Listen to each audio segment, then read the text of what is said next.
There really is. Right, let's focus on the City half of things for the Manchester derby live in the second part of Super Sunday tomorrow. We've talked United. Merce, let's talk about City there. And there's a point made by Erling Haaland towards the end of the interview. It's a massive game for them, not just because it's a United derby, but if Liverpool, as we might expect, go to Turf Moor in the early kick-off tomorrow on Super Sunday and pick up 3 points, before they've even kicked a ball tomorrow, City are 9 points behind the champions. They can't be that far behind at this stage of the season. It's a must-win for them, isn't it, tomorrow? Oh, absolute must-win. Absolute must-win. I don't put them in the equation anyway, if I'm being honest. I don't. I think there's a little bit of a rebuild to do. You know, you're missing one of the greatest players ever to play in the Premier League in Kevin De Bruyne. You know, Silva's another year older. And he was still doing the business for Belgium midweek. He's a proper player. But, you know, that's only going to domino effect on Haaland. Do you know what I mean? Haaland's not going to get as many chances. I was disappointed last week. They were comfortable, and then all of a sudden, Brighton bring on a few subs, change it up, and they just steamrolled them. And I think this is a big football match. I think for Pep Guardiola as well. I think, you know, he'll be looking at this if this don't go well tomorrow, thinking, is it work? You know, it's going to be a hard season, in my opinion. I think, you know, I just look at it for everything they've done. We talk about Man City like Man City 4 and 5 years ago. Teams don't go to the Etihad anymore and get their stomachs tickled. Well, that's a really good point, Clinton, isn't it? Because it feels like with this City side, when you look particularly the last couple of games, we may have got a little bit carried away with that 4-0 win against Wolves, because Wolves have been very poor so far this season.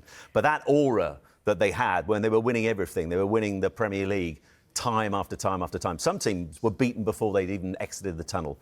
That's gone, isn't it, that aura? Yeah, of course it has, because they concede too many goals and they've not strengthened in the defensive areas, and that's their biggest issue. They talk about Rodri, and Rodri come out after the Brighton game and said, I'm not Messi. Not a one-man team. You can't just think I'm going to come back and be back to my best straight away. And he's spot on. He is so important to them, but it's going to take him a bit of time to get back up to speed. He's had a big injury. But I've always said it, in the fullback areas, they didn't strengthen. They lost Carl Walker, didn't really bring anyone in. And then they're looking in the defensive areas as well. Now they've lost a Kanji. I know they've got injuries, but they're so vulnerable. When they're dominating possession, they're open to counter-attacks at the moment. And that's what Brighton did. Mercy's right. They dominated, but can they go and get the second goal? They didn't get the second goal, and they got counter-attacked, and they end up losing the game. The fascinating thing tomorrow as well, Tim, is going to be the goalkeeper. And for both sides, actually. We didn't get a chance to talk about Bayindir, who is going to start for United tomorrow. But Ederson is gone, 6 Premier League titles, a Champions League in his 8 years at the club. Before we talk about who plays between the sticks tomorrow, how much did he change goalkeeping in this country, Ederson? Well, an awful lot, but it's down to the coach and the manager setting out the structure, you know, wanting to play out. But I just think that he plays that ball better than anyone. You know, when they do put the squeeze on, he goes over the top. There's 8 Premier League assists in those 8 years. Fantastic, but he doesn't just kick it forward like a big looping thing. Look at the trajectory of the passing. It gets there. You know, you can time it.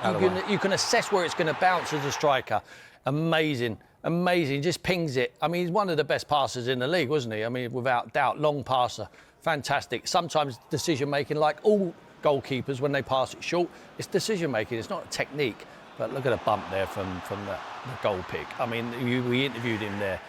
They have always got a chance when you've got someone like him, Erling Haaland, in your side. I agree with Merce. I just think it's a total rebuild there. I'm not sure Pep's going to be there to see the best of some of them players, but I'm just waiting for it to click. We thought it was the first game of the season, but it was obviously against Wolves. I think it will be a matter of time before they click. I think the worry for a lot of teams, they would go to the Etihad and think, you know what, it's not the City of old here. We can open up, we can have a go, and they will come unstuck.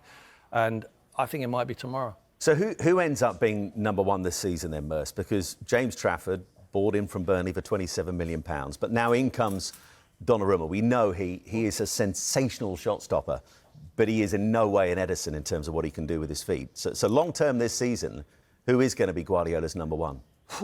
That's a million-dollar question, because as you say, they like to play out. They like to bring people on. And Donnarumma changes that, doesn't he? Yeah, he hasn't got that in his locker, but he's a great shot stopper. You know, for me, I'm one of them. Stop goals going in. Yeah. Goalkeeper's job, you stop the goals going in, I'll find the people that can pass the ball. If he does, he's got a great outlet in Haaland. 6'4", 6'5", how tall he is. He's a unit. Yeah. Put it up to him, he'll be able to hold it and get runners around.